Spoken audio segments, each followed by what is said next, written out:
This channel does not promote any violent, harmful, or illegal activities. All content provided by this channel is meant for an educational purpose only. ভারতের জলসীমা সুরক্ষিত রাখতে সজাগ ভারতীয় উপকূলরক্ষী বাহিনী ICG. ভিনদেশের কোনো নৌকা বা অন্য কিছু বিনা অনুমতিতে ভারতের জলসীমায় যাতে প্রবেশ করতে না পারে তার জন্য প্রস্তুত থাকে তারা। আর সেই জলসীমায় নজরদারি রাখার সময় বাংলাদেশের দুটি নৌকাকে আটক করল আইসিজি। বিনা অনুমতিতে ভারতের জলসীমায় ঢুকে পড়েছিল তারা। নৌকা দুটিতে ছিলেন ৭৮ জন বাংলাদেশি মৎস্যজীবী।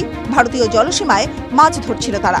সোমবার আন্তর্জাতিক মেরিটাইম বর্ডার লাইন IMBL পেরিয়ে ভারতীয় সীমায় দুটি নৌকা দেখতে পান উপকূলরক্ষী বাহিনীর জওয়ানরা। তাদের গতিবিধি সন্দেহজনক ঠাকায় তৎক্ষণাৎ নৌকা দুটিকে ধাওয়া করে উপকূলরক্ষী বাহিনী। অবৈধভাবে ভারতীয় জলসীমায় ঢুকে পড়ায় আইসিজি নৌকা দুটিকে আটক করে। FV লায়লা ২ এবং FV মেঘনা ৫ নামে নৌকা দুটি বাংলাদেশের। দুটি নৌকাকেই পারাদ্বীপ বন্দরে নিয়ে যাওয়া হয়। কেন তারা বিনা অনুমতিতে ভারতীয় জলসীমায় ঢুকে পড়েছিল তা খতিয়ে দেখা হচ্ছে। এই মুহূর্তে বাংলাদেশের পরিস্থিতি উত্তপ্ত।